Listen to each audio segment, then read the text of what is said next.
হযরত মুহাম্মদ সাল্লাল্লাহু আলাইহি সাল্লাম যখন এই সত্যের আহ্বান করতেছিলেন, ইসলাম ধর্মের প্রচার প্রসার করতে লাগলেন, তখন ওয়ালিদ ইবনে মুগীরা সমস্ত মানুষরা, মক্কার যারা গণ্যমান্য ব্যক্তিবর্গ ছিল, তারা একত্রিত হলো, মিটিং করলো যে কিভাবে মুহাম্মদের আওয়াজকে ভুলুণ্ঠিত করা যায়, এটাকে কিভাবে নিঃশেষ করে দেওয়া যায়। তখন কেউ বলল, আসো, এখন তো হজের মৌসুম, এই হজের মৌসুমের মধ্যে পৃথিবীর বিভিন্ন প্রান্ত থেকে ছুটে আসবে সবাই হজ করার জন্য। তখন যদি সে এই মক্ষম সময়ে ইসলামের প্রচার প্রসার করতে থাকে, তখন তো ইসলামের মানুষ অনেক হয়ে যাবে, ইসলামপন্থী মানুষ অনেক হয়ে যাবে। এই জন্য আগভাগেই আমরা তার এই মিশনকে যেন সে কামিয়াব না হইতে পারে, আমরা তাকে বাধা দিব, বলবো এখানের মধ্যে একজন লোক আছে, সে পাগল, তোমরা তার ধারে কাছেও যাও না। তখন ওয়ালিদ ইবনে মুগীরা বললে যে না, মানুষ স্বভাবজাত নিষিদ্ধ কাজের প্রতি আগ্রহ বেশি, যদি একবারে আমরা তাকে বলি পাগল, তখন মানুষ উৎসুক হইয়া কৌতূহল বশত তাকে দেখতে যাবে, দেখি নতুন পাগলে কি কি বলে। যখন তারা আগ্রহ ভরে যাবে তার কথা শোনার জন্য, তখন শোনার পরে বলবে যে না, এটা তো কোনো পাগলের প্রলাপ না। তখন আমাদেরকে মানুষ মিথ্যুক মনে করবে, তাকেই সত্যবাদী হিসাবে মনে করবে, পাগলও বলা যাবে না। তাহলে কি বলতে হবে? আসো আমরা তাকে জাদুকর বলি। তখন ওয়ালিদ ইবনে মুগীরা সিদ্ধান্ত দিলেন যে না, জাদুকরও বলা যাবে না, কারণ জাদুর যে মন্ত্রতন্ত্র থাকে, মুহাম্মদ সাল্লাল্লাহু আলাইহি সাল্লামের কথার মধ্যে সেই মন্ত্র নাই, কোনো মন্ত্রের কথা নাই এটা। কারণ আমরা সবাই ভাষা জ্ঞান আছে, আমাদের সবার কি ভাষা জ্ঞান আছে। আরবের মধ্যে সবাই লিখতে পড়তে জানতো না, কিন্তু তারা জন্মসূত্র ভাবে তাদের একটা ভাষা জ্ঞান আল্লাহ তাআলা দান করে গেছে। লেখাপড়া জানতো না, পড়তে পারতো না, লিখতে পারতো না, অক্ষর জ্ঞান ছিল না, কিন্তু কি তাদের মেধা শক্তি কি তীক্ষ্ণ ছিল। তখন আসলে তাকে কি বলা যায়? কেউ বললো যে আসো আমরা তাকে কবি বলি।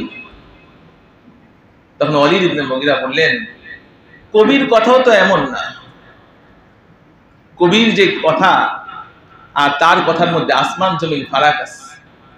তাহলে তারা তখন হাড়ে হাড়ে বুঝতে পারছে, প্রত্যেকটা মানুষই বুঝতে পারছিল যে হযরত মুহাম্মদ সাল্লাল্লাহু আলাইহি ওয়াসাল্লাম সত্যের আহ্বান করতেছিলেন। তাহলে তারা কেন মানতে পারতেছিল না? ফাকাদ লাবিস্তু ফীকুম উমরাম মিন ক্বাবলিহি আফালা তাকিলুন। হযরত মুহাম্মদ সাল্লাল্লাহু আলাইহি ওয়াসাল্লাম বললেন, আমার একটা দীর্ঘকাল শৈশব, কৈশোর, যৌবন তোমাদের মাঝে অতিবাহিত হয়েছে, তোমাদের সামনেই আমি বড় হয়েছি। আমি কোনো অনৈতিক গর্হিত কাজ, কোনো খারাপ কাজের মধ্যে, মন্দ কাজের মধ্যে আমি লিপ্ত ছিলাম না কখনো, কোনো অবস্থাতে। 40টা বছর আমার তোমাদের মাঝে কি কেটেছে। এখন যখন চুল পাকার সময় আসছে, তখন তোমরা আমার কথাকে মানছো না, আমাকে আলামিন বলেছো, সত্যবাদী বলেছো। ফাকাদ লাবিস্তু ফীকুম উমরাম মিন ক্বাবলিহি আফালা তাকিলুন। তারপরেও কি তোমরা বুঝবে না? তোমাদের বোধ উদয় হবে না? বিবেক শক্তি আল্লাহ তাআলা সবাইকে দিয়েছেন, তারপর কি তোমরা সত্য ধর্মকে গ্রহণ করবে না? আফালা তাকিলুন। ওয়ালিদ ইবনে মুগীরাকে যখন অন্যান্য নেতারা আপত্তি তুলল, আচ্ছা তিনি যদি সত্য পথেই থেকে থাকেন, তাহলে আমরা তাকে মানতে আপত্তি কোথায়? তাকে পাগলও বলা যাবে না, কবিও বললে লাভ হবে না, এবং তাকে সাথে সাথে জাদুকরও বললে সমাজের মানুষ গ্রহণ করবে না, আমরা বুঝতে পারলাম। তাহলে কেন তাকে আমরা মানছি না? ওয়ালিদ ইবনে মুগীরা বললেন, শোনো, হযরত মুহাম্মদ সাল্লাল্লাহু আলাইহি ওয়াসাল্লামের বংশের সাথে আমাদের বংশের দীর্ঘ সময় ধরে একটা অঘোষিতভাবে প্রতিযোগিতা চলে আসছিল। তারা যদি একটা ভালো কাজ করে, আমরাও তার উল্টো পিঠে আর একটা ভালো কাজ করে দেখাই। হযরত মুহাম্মদ সাল্লাল্লাহু আলাইহি ওয়াসাল্লামের বংশ হচ্ছে হাশিমি বংশ, আর আমাদের বংশ হচ্ছে আব্দে মানাফের বংশ।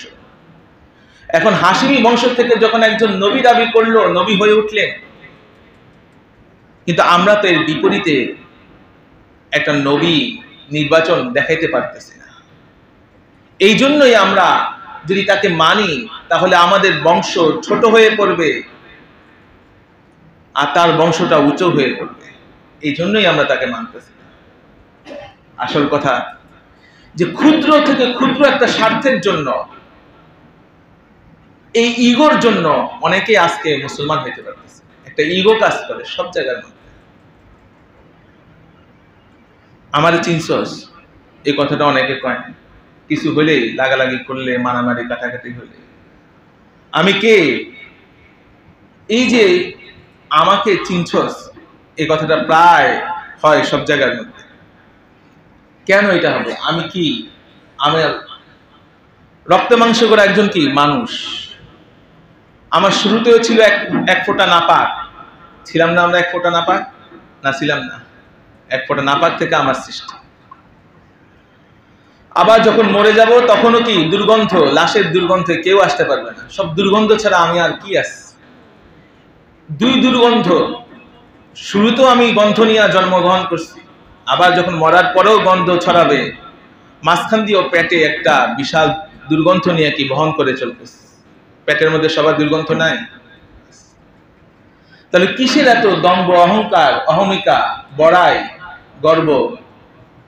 সব কিছু যখন ধূলিসাৎ হয়ে যাবে, যখন আমি মারা যাব, কবরস্থ হব, তখনই বোঝা যাবে যে আমার বড়াই করাটা কি সমীচীন হয়েছে নাকি অনভিপ্রেত হয়েছে, সেটা তখনই বোঝা যাবে।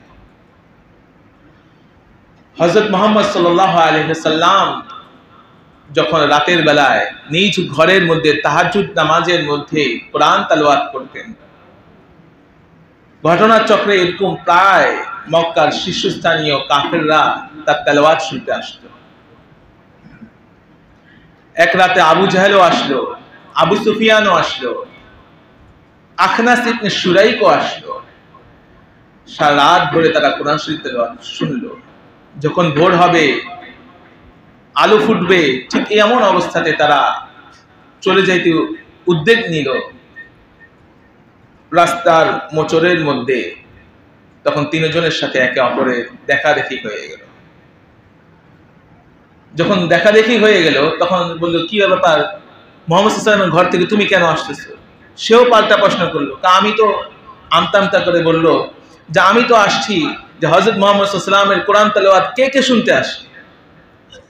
আসলে সবাই কি এই কোরআনের আকর্ষণে ছুটে যায় মুগ্ধ মনে, কি নিশীতে কি দিবসে। সবাই এই কোরআনের আকর্ষণে ছুটে যেত কাফের হওয়া সত্ত্বেও, কিন্তু হেদায়েত সবার ভাগ্যে নসিব হয় না। আবু সুফিয়ান মক্কা বিজয়ের পর যদিও মুসলমান হয়েছিলেন, আবু জাহেলের ভাগ্যে আর নসিব হয় নাই। আখনাস ইবনে শুরাইকের কপালেও সেই ভাগ্য জুটে নাই। এই জন্য হেদায়েত, আমরা যে পিতৃসূত্রে মুসলমান, এই জন্য গর্ব করা উচিত যে আমাদের মনে মনে, যা আমি হীনমন্যতায় ভোগা উচিত না। যাহা আমি মুসলমান হইলাম, মুসলমান হওয়ার কারণে কোনো গুনাহের কোনো ফাঁক ফোকর এই ধর্মের মধ্যে নাই, কোনো হোলি খেলা নাই, কোনো হলুদ নাই, কোনো নাচ গান নাই, কোনো ডিজে পার্টি নাই, কোনো ব্যান্ড সঙ্গীত নাই, কোনো আমাদের আনন্দ উল্লাস বলতে কিছুই নাই। শুধু আমরা মায়েরই খাইতেছি, ফিলিস্তিনি মায়ের খাইতেছি। কারণ কি? আমাদের এখনো আমরা জাগ্রত হইতে পারিনি, এখনো ঘুমন্ত। হিটলার 60 লাখ ইহুদিকে মারছিল, আর এখন মাত্র 80 লাখ ইহুদি আছে, আর 200 কোটি মুসলমান আমরা। কিন্তু সেই বদরের যুদ্ধে 313 জন মর্দে মুজাহিদ সাহাবায়ের মতো সেরকম আমাদের ঈমান বলিয়ান হয় না। বলিয়ান কি হয় না? ইসরায়েলের মধ্যে, ইরানের মধ্যে প্রত্যেকটা মানুষ সামরিক, নিজেকে সেভ করার মতো সবকিছু তারা জানে। আর আমি এমন মুসলমান, পিস্তল রিভলভার কাকে বলে সেটাই চিনি না। নিজেকে যে সেভ করব, যদি আর ধরুন কথার কথা আমাদের দেশের মধ্যে যদি অন্য দেশের মানুষ আক্রমণ করে, তখন কি অবস্থা হবে?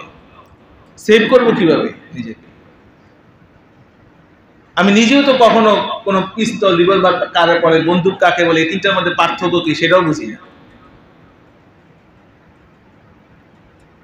তাহলে চিন্তা করে দেখেন, ফিলিস্তিনি মুসলমানরা যেই জায়গায় আছে, এরকম জায়গায় যদি আমরা থাকতাম কি অবস্থাটা হইতো, কি অবস্থাটা হইতো।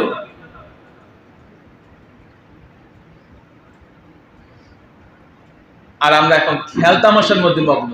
পাকিস্তান বাংলাদেশ কয় রান করছে সেটা নিয়ে কি আমরা এখনো সেই অবস্থাতে আছি?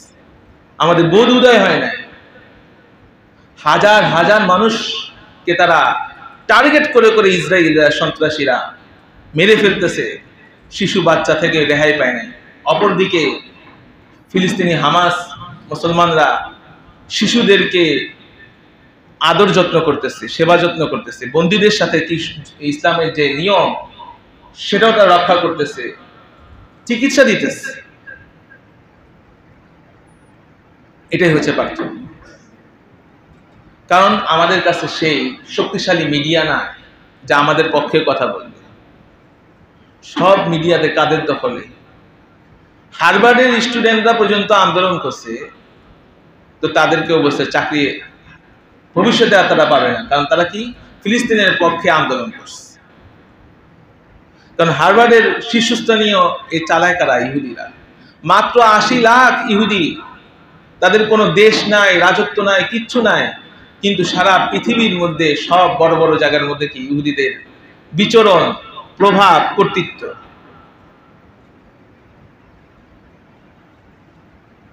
কিন্তু আল্লাহ তাআলা বলছেন যে ইহুদিরা গায়রিল মাগদুবি আলাইহিম ওয়ালাদ-দাল্লিন, তারা সব সময় অভিশপ্ত, লাঞ্ছিত হয়ে থাকবে।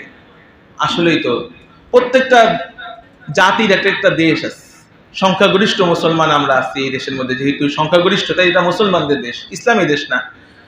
তো ঠিক তেমনই ভাবে খ্রিস্টানদের দেশ আছে, বৌদ্ধদের দেশ আছে, কিন্তু ইহুদিদের নিজেদের কোনো দেশ নাই।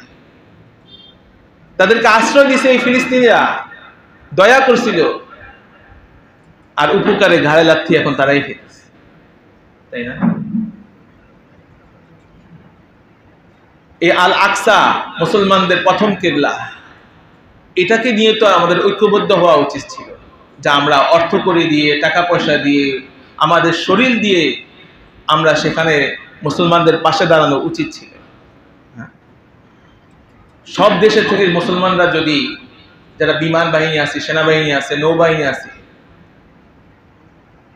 তারা যদি এই ফিলিস্তিনের পক্ষে যাইতো, অবশ্যই ইসরায়েল এত দুঃসাহস করতে পারতো। শুধু সব দেশের মুসলিম প্রধানরা শুধু হুঁশিয়ারি উচ্চারণ করে, কিন্তু বাস্তবায়নে কাজে কেউ যাচ্ছে না। আমেরিকারা নিশ্চুপভাবে রণতরী, যুদ্ধের সরঞ্জাম, জাহাজের যুদ্ধ জাহাজ তারা পাঠায় দিচ্ছে, সবকিছু পাঠায় দিচ্ছে। কিন্তু আমাদের পাশে মিডল ইস্টের মাঝখানে বিস্ফোরার মতো ইসরায়েল আছে, চারদিকে সমস্ত মুসলমান দেশ, কিন্তু তারপরেও আমরা কি কাপুরুষ? আগের মতো আমাদের সেই শৌর্য, বীর্য, সাহস, সেই মনোভাব আর নাই, কারণ আমরা মৃত্যুকে ভয় পাই, আরো বেঁচে থাকতে চাই 1000 বছর।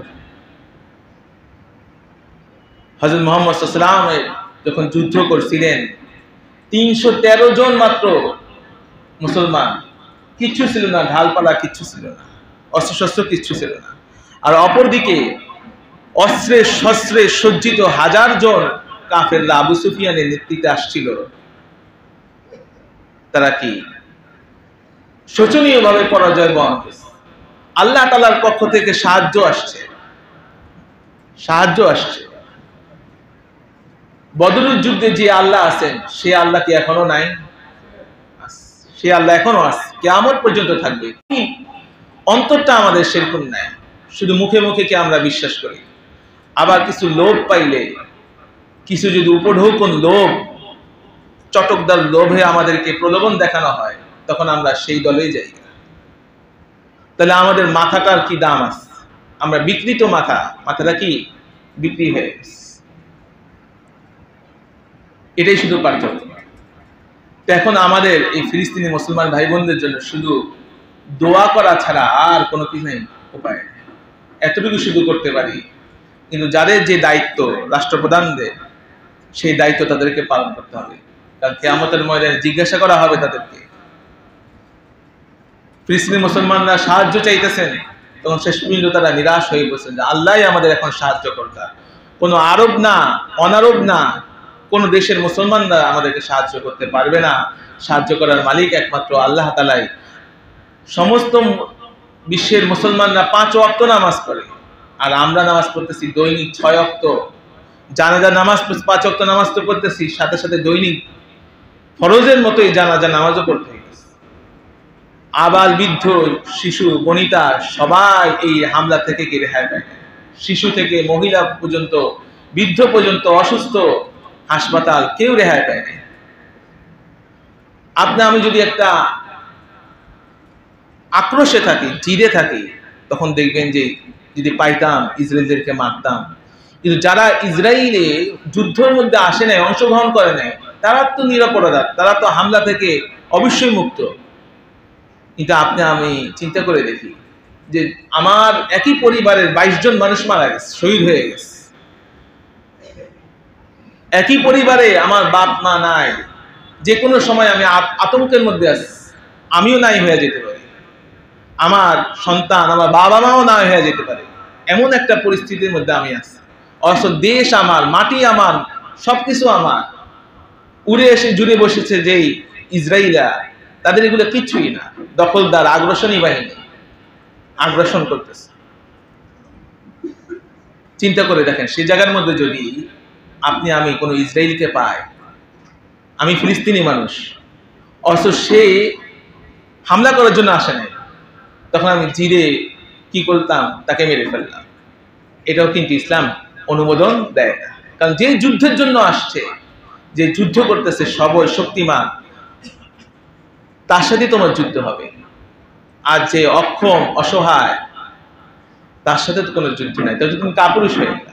তাহলে হামাস যারা মুক্তিযোদ্ধা, মুক্তি সংগ্রামী, এই হামাসের মুসলমান, ফিলিস্তিনি মুসলমান, তারাই কি সবচাইতে কি সাহসী, এবং তারাই সবচাইতে মানবতাবাদী। তারা কাপুরুষ না, সাহসী। কারণ তারা কোনো শিশুকে আঘাত করে নাই, কোনো মহিলাকে আঘাত করে নাই। আর ইসরায়েলের সবচাইতে সবসময় কাপুরুষ ছিল। অনেক নবী রাসূলকে তারা হত্যা করছে। এই ইসরায়েলের উপরে শুধু শুধু আল্লাহ লানত করে নাই, হযরত ঈসা ইবনে মারইয়াম আলাইহিস সালাতু ওয়াস সালামকেও তারা হত্যা করার জন্য আসছিল না, আসে নাই।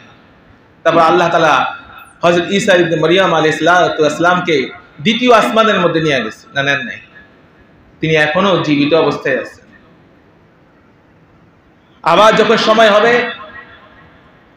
দামেস্কের মসজিদের কাছে অথবা ফিলিস্তিনের এখানে, দুই বর্ণনায় আসছে, অথবা এর মাঝখানে হযরত ঈসা আলাইহিস সালাম জোহরের নামাজ কিংবা আসরের নামাজের সময় আসমান থেকে নামবেন, সবাই তখন দেখবে। আল্লাহু আকবার। সেই প্রতীক্ষায় আমরা সবাই আছি। আরো অত্যাচার, নিগৃহীত, নিষ্পেষিত হইতে হইতে যখন আরো দেয়ালে আমাদের পিঠ ঠেকে যাবে, ঠিক সেই সময় হযরত ইমাম মাহদী আলাইহিস সালাতু ওয়াস সালামের আগমন ঘটবে। এরপর দাজ্জাল আসবে। এই দাজ্জালকে হযরত ঈসা আলাইহিস সালাম হত্যা করবেন। এই দাজ্জাল ইহুদি বংশোদ্ভূত হবে। হাযা ইহুদি ওয়ারাই। এক একটা গাছ থাকবে, আর এই গাছের নিচে তখন ইহুদিরা পাথরের পিছনে অথবা গাছের পিছনে ইহুদিরা পলায়ন করবে, লুকায়া থাকবে। তখন সেই গাছ অথবা পাথর সাক্ষ্য দিয়ে বলবে, হাযা ইহুদি ওয়ারাই, এই যে ইহুদি আমার পিছনে আছে, ফাকতুলহু, তাকে হত্যা করো। এই গাছই সাক্ষ্য দিবে, গাছই কথা বলবে, পাথরই কথা বলবে। সেই সময়টার জন্য কি আমরা অপেক্ষা করতেছি? আর এখন এই মুসলমান ভাই বোনদের জন্য এখন দোয়া করা ছাড়া আমাদের আর অন্য কোনো উপায় নেই। আল্লাহ তাআলা সকল পৃথিবীর মজলুম, অত্যাচারিত মুক্তিযোদ্ধা মুসলমানদেরকে রক্ষা করুক। আমিন। ওয়া আখির দাওয়ানা আলহামদুলিল্লাহি রাব্বিল আলামিন। যারা